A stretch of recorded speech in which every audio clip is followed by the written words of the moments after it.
परम पूज्य श्री साहेब जी, पूजनीय संत समाज, सम्माननीय भक्त सज्जनों, भक्तिमयी माताओं बहनों,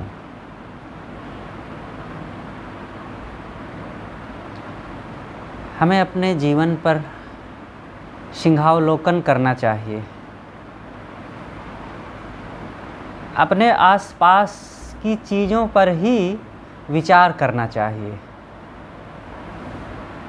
मन है सबके पास, बिना सोचे किसी का मन रह भी नहीं सकता है, लेकिन ऐसा कुछ सोचना चाहिए कि जिस सोचने से हमारे जो सोचने की समस्याएं समाप्त हों। वो समस्याएं सोचने की ही ज़्यादा हैं और वो सोचने से ही ख़त्म होंगी, लेकिन वो सोचने से ही बढ़ जाती हैं। कैसा तमाशा है, जिससे मेरा कोई संबंध नहीं है उसी से संबंध करके और सारी समस्याएं उत्पन्न कर लेते हैं। सद्गुरु ने कहा है, काची काया मन अथिर, थिर थिर करम करंत, ज्यों ज्यों नर निधड़क फिरे, त्यों त्यों काल हसंत। बहुत सरल वचन है इसके।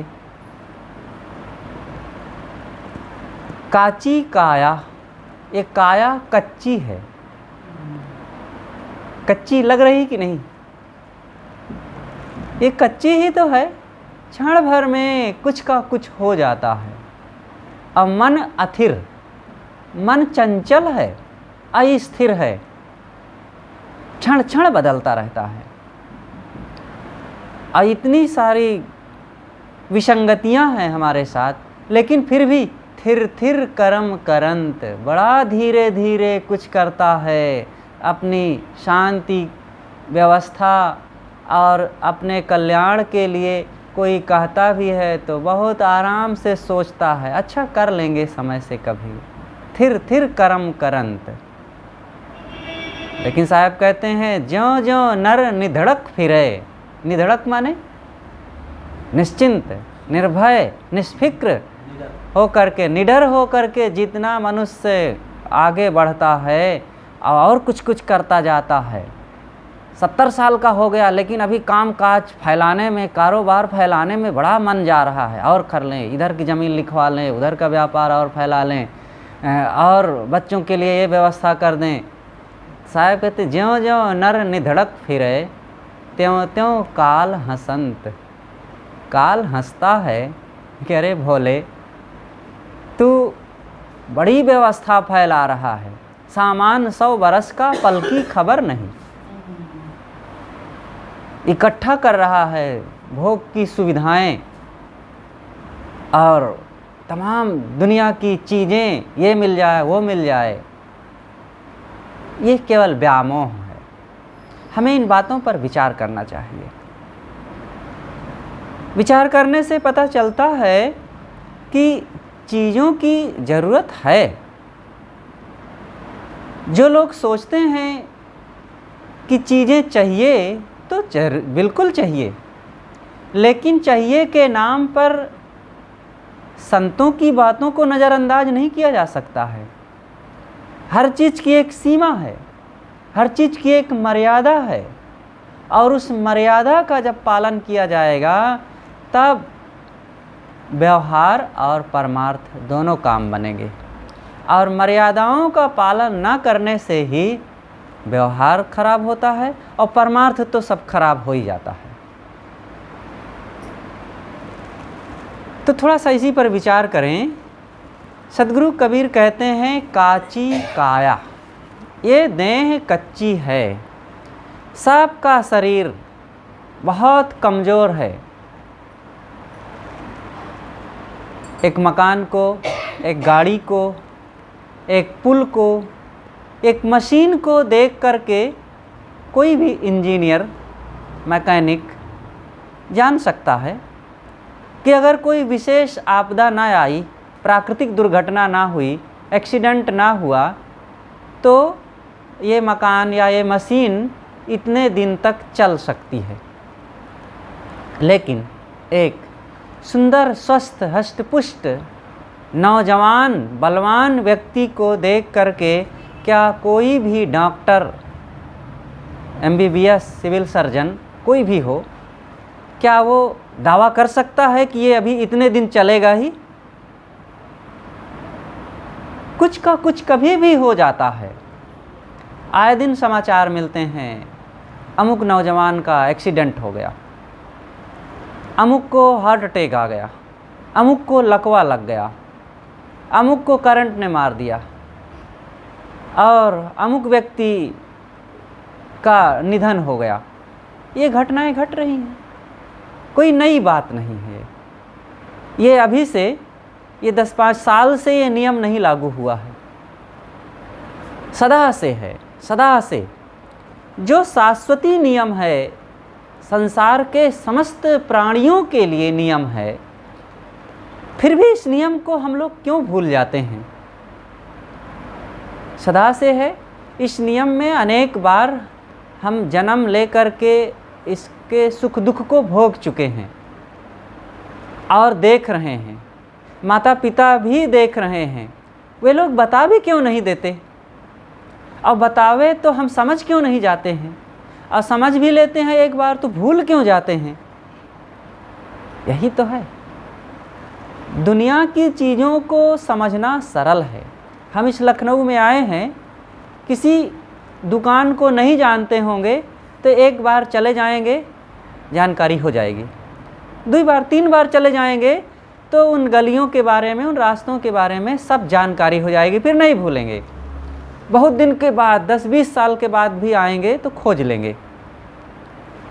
किसी व्यक्ति के बारे में परिचय प्राप्त हो जाएगा तो याद रहता है। किसी सुविधा असुविधा के बारे में और खान पान के बारे में जान लेते हैं तो जान लेते हैं। इतिहास, भूगोल, गणित, विज्ञान के बारे में जान लिए तो जान लिए, एक बार में सब हो जाता है। लेकिन ये ज़िंदगी की सच्चाई जो है, ये समझ में नहीं आती। एक बार जान लेने के बाद फिर भूला जाता है व्यक्ति, और फिर कोई बताया तो फिर समझ में आता, लेकिन फिर भूला जाता है। ये क्यों ऐसा होता है? कौन नहीं जानता है कि क्रोध करने से दुख होता है, और क्रोध करके कौन नहीं पछताया है? एक बार नहीं, अनेक अनेक बार पछताए हैं। लेकिन पछताने के बाद बहुत संकल्प करते हैं, अरे बड़ा दुख हुआ, मैंने बेटे को डांट दिया, पिताजी से ऐसा कह दिया, उनका अपमान कर दिया, ये बहुत गलत हुआ, बहुत पछताया। संकल्प करता, अब मैं ऐसी बात नहीं करूँगा, ऐसा नहीं सोचूंगा। अब समय आता है, कुछ दिन बीतता है, फिर क्रोध कर बैठता है। क्यों भूल गए? ऐसे ही अहंकार में, लोभ में, काम में, वासनाओं में अनेक जगह भूल जाते हैं। देह को जान लिए कि ये देह क्षणभंगुर है, दूसरों की देह को देख रहे हैं कि अमुक खट से चले गए। जब चले गए तो लगता है कैसा संसार है, बड़ा विचित्र। जब अपने रिश्तेदारों में या अपने परिचितों में किसी का शरीर छूट जाता है तो बड़ा धक्का लगता है। ऐसा लगता है कि संसार बड़ा कमज़ोर है, बड़ा नाजुक पॉइंट है, मन को बड़ी निराशा होती है। और कहीं अपने घर परिवार में अपने ही बेटा बेटी या माता पिता का शरीर छूट जाता है, तब तो लगता है कि ओह, ये संसार बड़ा विचित्र है। उनकी अंत्येष्टि कर दिए, आए, घर में गमगीन भी रहे, थोड़े दिन ऐसे बीता, थोड़े दिनों में फिर वही पुराना ढर्रा शुरू हो जाता है। मन की वही दशा फिर शुरू हो जाती है, वही घर जोड़ने की माया, वही लोभ लालच, वही अहंकार, वही मनोविकार, वही सब सच लगने लगता है।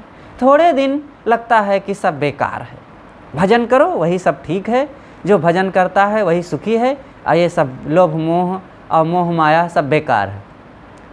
थोड़े दिन लगता है।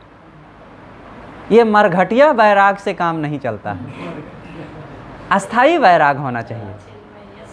मरघटिया वैराग तो होता है ना, जब मरघट पर जाते हैं तो साधारण मोह माया में डूबे हुए लोग भी कहते हैं, अरे भैया दुनिया बड़ी कच्ची है और बड़ी झूठी है, भजन करना चाहिए, ये जीवन का भरोसा नहीं है। सब लोग ऐसे कह देते हैं, साहब को ज्ञान हो जाता है, लेकिन थोड़े दिनों में साहब जहाँ के तहाँ फाए फाए फिस। जैसे गधा जब बोलता है तो जब पहली आवाज़ लगा तो ज़ोर से चिघाड़ता है और फिर बोलते बोलते वो फुर फुर करके समाप्त, आवाज़ ख़त्म। तो वैसे गधे जैसे बैराग हो, उसकी आवाज़ जैसे, तब वो बैराग से काम नहीं बनेगा। कहा जाता है कि सदगुरु कबीर साहब के पास एक सज्जन दीक्षा लेने के लिए गए। अब पहली बार वो सुने थे उनके विचार, उनकी शोहरत, उनका प्रभाव, उनका ज्ञान, लेकिन पहली बार मिलना था। प्रभावित होकर के गए थे तो उनकी कुटिया में गए तो साहब थे नहीं, संत लोग थे। संतों से पूछा उन्होंने कि साहब कहाँ हैं, बताओ जल्दी हमें उनसे दीक्षा लेना है। तो कहें साहब अभी तो नहीं है, थोड़ी देर में आए। कहा नहीं, हमको तुरंत उनसे दर्शन करना है, उनके दर्शन के बिना हमारी आँखें प्यासी हैं और बिना मिले हमें संतोष नहीं होगा। तो कहा ऐसा करो, गंगा के किनारे गए हैं, किसी का निधन हुआ है तो उसी की अंत्येष्टि में गए हैं। कहा मैं पहचानता नहीं हूँ, कैसे जानूँगा कि कौन है कबीर साहब। कहा अरे भाई जाओ, जान जाओगे। ऐसा करना कि जिनके सिर पर लाइट जल रही हो समझ लेना वही हैं कबीर साहब। तो कहा अच्छा तो ठीक है। गए, जब वहाँ गए तो सब अंत्येष्टि में गए ही थे, बहुत लोग थे, सैकड़ों लोग थे। और जब वो सज्जन पहुँचे देखे तो सबके सिर में लाइट जल रही है। अब कौन है कबीर साहब कहना बड़ा मुश्किल। फिर लौट करके वो आया जल्दी, भाई वहाँ तो सबके सिर में लाइट जल रही है, आप कहते हैं कबीर साहब के सिर में लाइट जल रही होगी, वहाँ तो सबके सिर में है। कहा अच्छा तो ठीक है जाओ, अभी सब अंत्येष्टि के बाद स्नान करेंगे गंगा में, और स्नान करने के बाद भी जिसके सिर में लाइट जलती रहे समझ लेना वही है कबीर साहब। तो गया, तब तक अंत्येष्टि का काम हो गया था और कई लोग उसमें से फिर चले नहाने के लिए।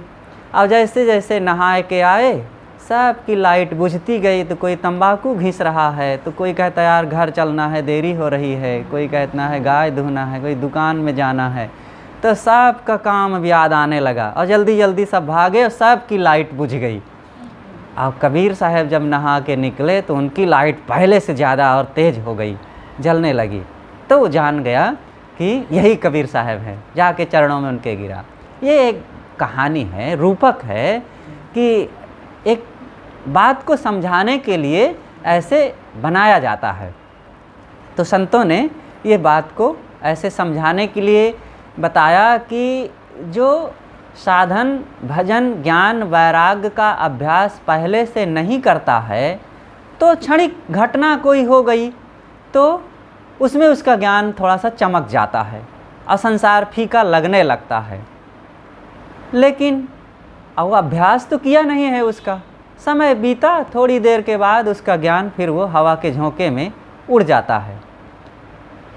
लेकिन जिसने अभ्यास किया है जीवन में उस साधना का, त्याग का, संयम का, विवेक विचार का, शरीर की क्षणभंगुरता को निकट से जिसने देखा है तो वो घटना को देख करके या घटना के बाद तो और उस मनन चिंतन में डूब जाता है, उसका ज्ञान और बढ़ जाता है। तो हमारा वैराग्य मरघटिया वाला नहीं होना चाहिए, अस्थाई होना चाहिए। और जिस बात को समझें उसका मनन करें, यही सच्चाई है। ये केवल साधु संतों के लिए नहीं है ये ज्ञान की बातें कि भाई साधु संत यहाँ से चले जाएंगे तो उनको भजन करना चाहिए, उनको संसार की क्षणभंगुरता पर विचार करना चाहिए, उनको मन इंद्रियों को स्वश करना चाहिए, इच्छाओं कामनाओं का त्याग करना चाहिए, उसको धैर्यवान सहनशील होना चाहिए। तो केवल साधु संतों के लिए ऐसी समस्या हो, ऐसी बात नहीं है। ये समस्या तो सबके पास है। हाँ, उनको भक्तिमान नहीं होना चाहिए, उनको वैराग करने की ज़रूरत नहीं है जिनके जीवन में बुढ़ापा न आवे कभी, जिनके घर में कभी कोई ना मरे, जिनको काम क्रोध लोभ मोह कभी ना सतावें, जिनका शरीर अमर हो और जिनके शरीर पर कोई परिवर्तन कभी ना होता हो, जिनका मन चंचल ना होता हो और जिनको यहाँ की प्रतिकूलताओं या वियोग से किसी प्रकार का प्रभाव न पड़ता हो, उनको भक्ति नहीं करना चाहिए, उनको वैराग नहीं करना चाहिए। लेकिन पता लगा करके देख लिया जाए कि कोई ऐसा व्यक्ति है जो अमर रहे, जिसके प्रिय का वियोग ना हो, जिसको बुढ़ापा न आवे, जिसको रोग ना लगें और जिसको कोई प्रतिकूलता या मन में अशांति मनोविकार ना आते हों। ऐसा कोई नहीं है। जब कोई नहीं है तो फिर इसका एक ही इलाज है सुखी रहने का, कि भक्ति, ज्ञान, विवेक, विचार, अनासक्ति, निर्मोहता को अपनाना ही चाहिए। ये अज्ञानवश, आसक्तिवश संसार की चीज़ों को ज़्यादा तूल दे करके हमने मान लिया है कि यही सब में सुख है और उसी के लिए रात दिन दौड़ते हैं, लेकिन ऐसी बात नहीं है। संसार बड़ा कच्चा है, इसको थोड़ा सा उपयोग करना है। जैसे देखो, सबके घरों में बेडरूम भी होता है और टॉयलेट रूम भी होता है, तो ज़्यादा कहाँ रहा जाता है, बेडरूम में कि टॉयलेट रूम में? बेडरूम में रहा जाता है, लेकिन फिर भी टॉयलेट रूम में जाना पड़ता है ना। तो बस ऐसे ही हमें संसार का उपयोग होना चाहिए। जो भक्ति भजन बेडरूम की तरह है और संसार का व्यवहार या कारोबार, राजनीति, ये सब टॉयलेट रूम की तरह है। व्यवहार मजबूरी है, जैसे टॉयलेट रूम में जाना मजबूरी है, लेकिन वहीं विश्राम नहीं किया जाता है। इसी प्रकार व्यवहार ये शरीर है, धन कमाना है, गुजर बसर करना है, दुकान धंधा व्यापार राजनीति कुछ करना है, करें, लेकिन वो सब करके तुरंत बेडरूम में आइए, विश्राम कीजिए, वहाँ रहिए, वो अपनी जगह है। इसी प्रकार व्यवहार करके हमें भजन करना चाहिए। जब समय मिले सद्ग्रंथ पढ़ें, अध्ययन करें, सत्संग करें, ध्यान करें, चिंतन करें, जीवन की सच्चाई को समझें। और नहीं समझेंगे तो क्या जीवन अपना रूटेशन बदल देगा क्या? हम ना बुढ़ापे को याद करें तो क्या बुढ़ापा आना रुक जाएगा क्या? अरे ये संसार ऑटोमेटिक यंत्र है, ये स्वचालित यंत्र अपने आप चल रहा है। देखो, हम चाहें या ना चाहें सुबह से शाम हो जाती है, चाहें या ना चाहें बच्चे बड़े हो जाते हैं। इन बच्चों को देखो, जब देख रहे थे तो छोटे छोटे मासूम थे और बिना दाढ़ी मूछ वाले, और अब बड़े हो गए, इनके अंदर मैच्योरिटी दिखने लगी, दाढ़ी मूछ वाले हो गए, परिपक्व हो गए, और ये यही नहीं रहेंगे और बदलते जाएंगे। सबका बदलाव हो रहा है सबके शरीर में। तो ये संसार अपने आप बदल रहा है। इस बदलते ज़माने में जब सब कुछ बदल ही रहा है तो हम अपने मन को भी बदलते चलें, लेकिन मन को नहीं बदलते हैं। जैसे पहले इच्छाएं कामनाएं थी, वैसे ही आज इच्छाओं कामनाओं में डूबे रहते हैं। जैसे पहले मोह माया राग द्वेष सता रही थी, आज भी वही बनाए हुए हैं। क्यों नहीं बदल रहे हैं? शरीर बदल रहा है, जवानी से बुढ़ापा आ गया, काले बाल से सफ़ेद बाल हो गए और असमर्थताएं आ रही हैं अनेक प्रकार की, और मन को हम वैसे ही बनाए हैं। सद्गुरु ने कहा है, मुख के दांत गए कहा भव बौरे, भीतर दांत लोहे के हो, और फिर चना चबाए विषय के काम क्रोध मद लोभ के हो।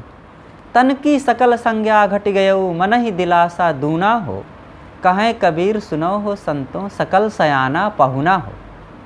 ये बड़े बड़े सयाने कहे जाने वाले लोग ये सब पहुना हैं। पहुना क्या करता है?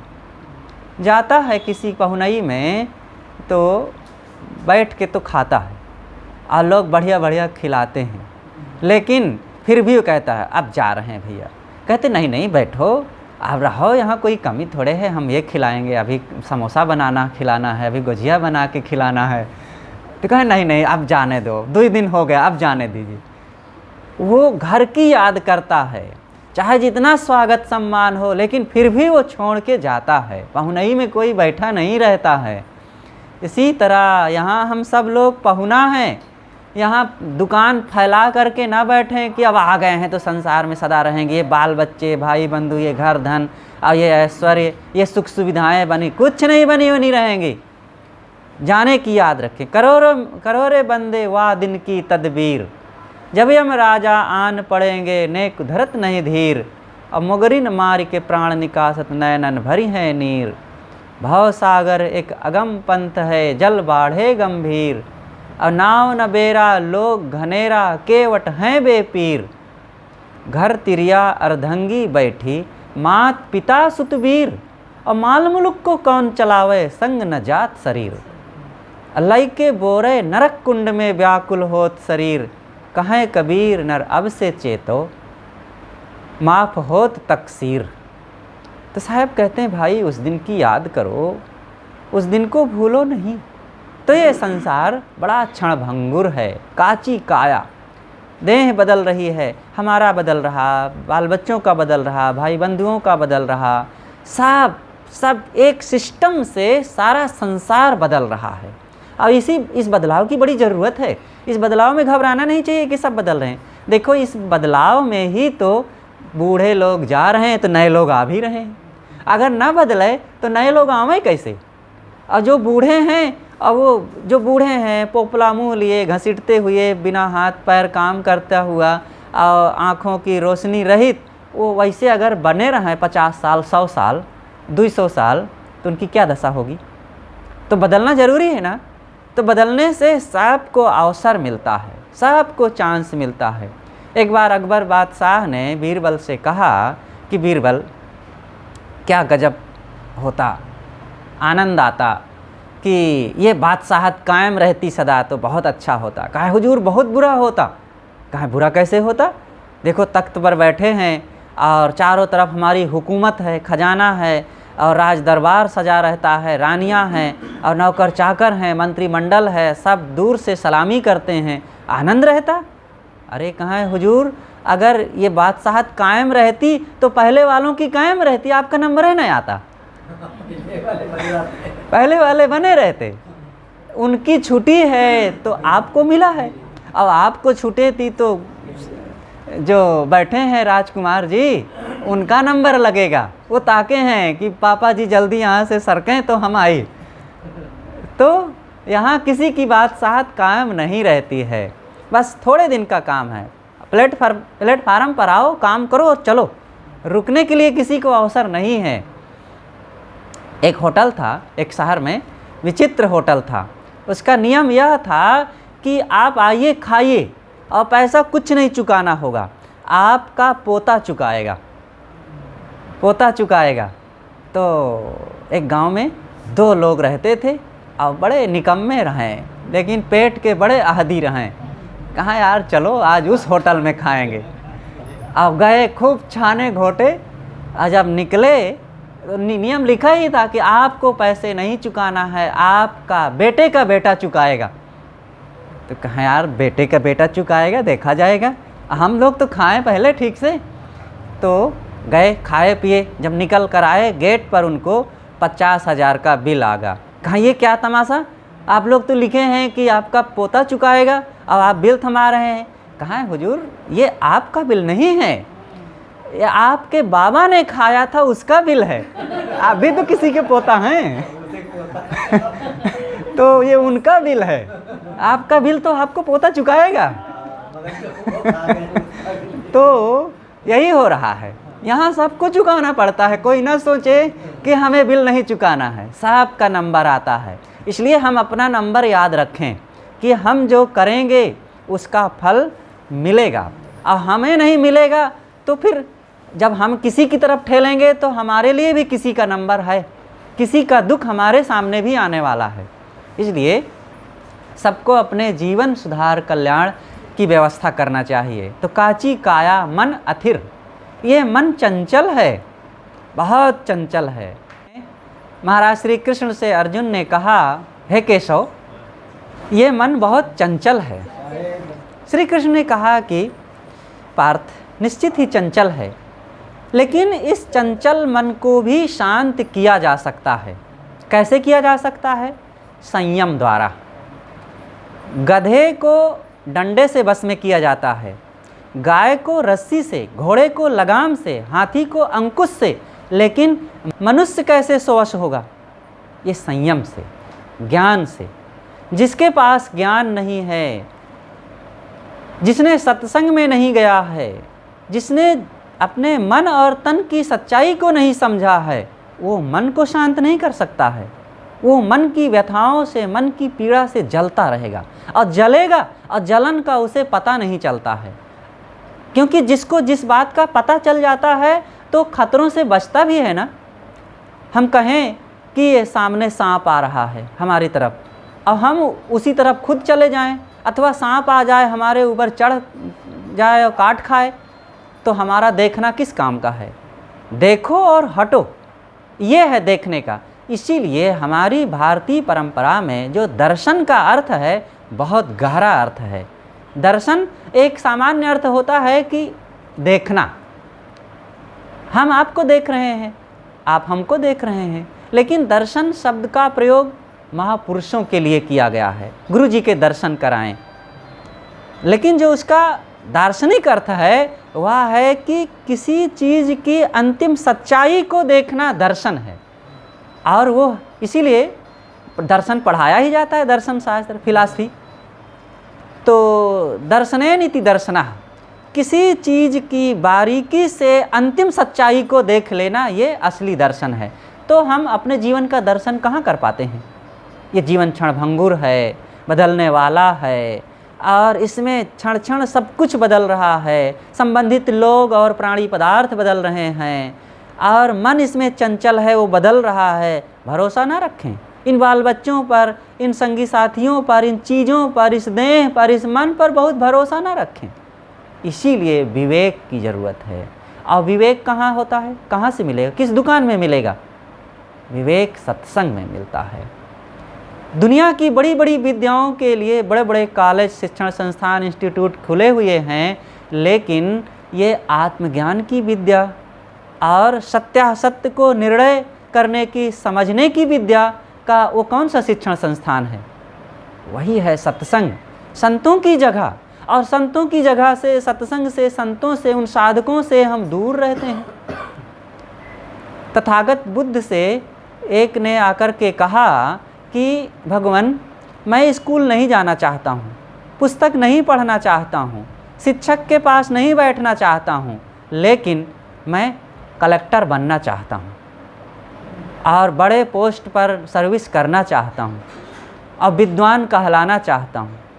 कैसे हो पाएगा? आज यही तो हो रहा है। लोग कहते हैं कि साहब हमें सत्संग की क्या ज़रूरत है, संतों के पास क्यों जाएं, और सदग्रंथ है अरे हमारे अंदर ही आत्मज्ञान उत्पन्न होता है। तो आत्मज्ञान जो उत्पन्न होता है उनके अंदर, वो यही है कि उसी में गोता लगाते हैं और रोते हैं और दुख पर दुख भोगते हैं, और फिर भी समझ नहीं पाते। अहंकार रहता है कि हम बड़े ज्ञानी हैं।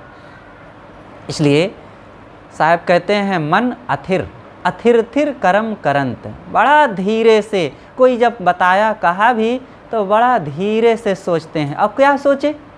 अच्छा चलो गंगा स्नान कराएं, मंदिर में चले जाएं, थोड़ा शिव जी के दर्शन करावें, उपवास रह लेते हैं और कहीं जल चढ़ाए आते हैं। यही धर्म कर्म आज रह गया है, और इसका भी बड़ा अहंकार होता है। अरे तुम क्या समझते, हम 4 बार चारों धाम हो आए हैं।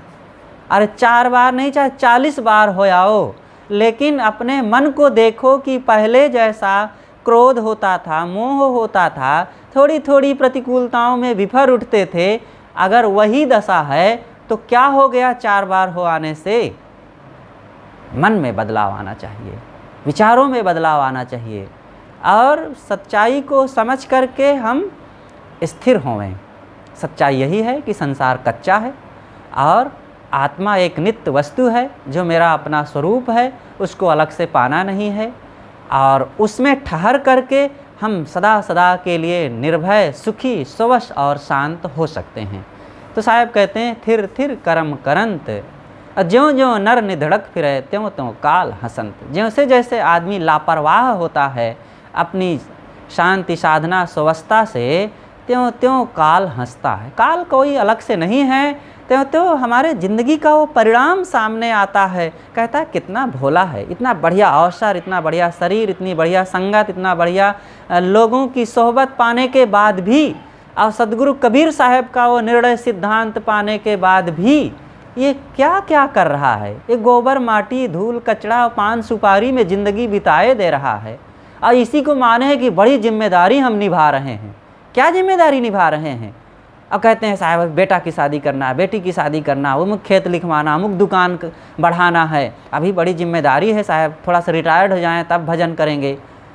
अरे रिटायर्ड होने के बाद और आदमी डूब जाता है। जो पहले से नहीं लगेगा और सोचेगा कि बाद में लगेंगे, वो बाद में कुछ नहीं होता है। हमारे गुरुजी कहा करते थे, अरे भैया कुंवारी भूमि कहीं नहीं मिलेगी कि जहाँ तुम बैठ जाओ एकदम चाँड़ बन करके और कोई दुख तकलीफ़ न आवे। जहाँ रहो वहीं कुछ तकलीफ़ आएगी, लेकिन उन तकलीफ़ों में, प्रतिकूलताओं में भी भजन करो, साधना करो, अपनी शांति सुवस्था का काम करो, मन को परखो। और नहीं तो वो निर्विघ्न जगह किसी को कभी नहीं मिलती है। पूरी ज़िंदगी निकल जाएगी और कभी वो क्षण नहीं आएगा कि आप पूरी तरह से एकदम भजन ही करते रहें। वो समय आ भी जाए ना तो फिर चंचलता घेर लेगी, दूसरी तरफ से बहानेबाजी हमारे मन में आ जाएगी। इसलिए इन प्रतिकूलताओं को, विघ्न बाधाओं को सहते हुए भी वो साधन भजन का काम करते चलें। तो मैंने आप लोगों के बीच सदगुरु कबीर साहब की एक साखी पर थोड़ी सी कुछ चर्चाएं किया कि काची काया मन अथिर, थिर थिर करम करंत, ज्यों ज्यों नर निधड़क फिरे, त्यों त्यों काल हसंत। तो हमें जैसे ये समय बीतता जा रहा है, अपने समय के महत्व को समझते हुए ज़्यादा से ज़्यादा शांति का काम करें, क्योंकि जो मेरा अपना स्वरूप है वो पूरा शांत स्वरूप है, वो सुख स्वरूप, आनंद स्वरूप है। लेकिन वो अनुभव में क्यों नहीं आता है? क्योंकि हम विषयों का अनुभव कर रहे हैं, प्राणी पदार्थों का अनुभव कर रहे हैं, पद अधिकार का अनुभव कर रहे हैं, घर धन मठ आश्रम का अनुभव कर रहे हैं, तो आत्मा का अनुभव कहाँ कर रहे हैं? जब मन विषयों से मुड़कर अपने में आ जाएगा, तब सुख का स्रोत खुलेगा जो है अनंत अपने में। ये ऐसे गुरुदेव जी की एक पंक्ति है। तो हम विषयों की तरफ से लौट करके अपनी तरफ आवें, और अपना ही अपना है, और जिसे अपना मानते हैं वो सब सपना है, और सपने में एक धोखा खा जाना बहुत बड़ी भूल है। ये मानव जीवन जागने का समय है, इसलिए सबको जगना चाहिए। और ये चाहे छोटा काम हो चाहे बड़ा काम हो, संसार का काम एक व्यवहार है, और उसको 2 नंबर पर रख करके निभाएं, करें, जिम्मेदारी से करें, लेकिन 1 नंबर पर भजन का काम सबको रखना चाहिए। और नहीं तो ये शरीर आजकल में सबको बिलबिलाने के लिए विवश कर देता है। तो वो समय आने के पहले अपने को इतना मजबूत कर लेना चाहिए कि वो आवे तो बीत जाए, किसी तरह सह लें, धैर्य रखेंगे और वो तो बीत ही जाएगा, और वो सब ज्ञान हो जाएगा। ज्ञान से हर परिस्थिति को बड़े बढ़िया से जी लिया जाता है। और जहाँ ज्ञान नहीं है तो जवानी में, ऐश्वर्य में, सुविधाओं में उन्माद, और जब ये सब चीज़ें छिनने लगती हैं, तकलीफ़ आती है, रोग आता है तो बिलबिलाता है, रोता है, शिकायत करता है, ये हो गया वो हो गया। अरे साधु लोग भी कितने, एक साधु रहे अपनी करनी से, जो उनकी दुर्दशा हुई तो पीटे गए अपनी ही जगह में, अपने ही भक्तों से। तो गुरु जी के पास आए, कहे साहब यहाँ मारिन साहब, कहा चुप्पे रहो, अब किसी से बताना नहीं। ये मारिन कहते हुए तुम सबको बता रहे हो कि यहाँ तुम्हारी करनी से मारे गए हो, चुप शांत रहो, सहो, भजन करो। तो ये सहना चाहिए, मजबूत होना चाहिए। और नहीं तो ये दुखी होने के लिए सब तैयार रहें, कोई बचेगा नहीं। चाहे राजा हो या रानी हो, चाहे धनी हो चाहे गरीब हो, नर हो या नारी, कोई नहीं बचने वाला है। यहाँ संसार का चक्र सबके ऊपर आता है। बस बोलिए सद्गुरुदेव की जय।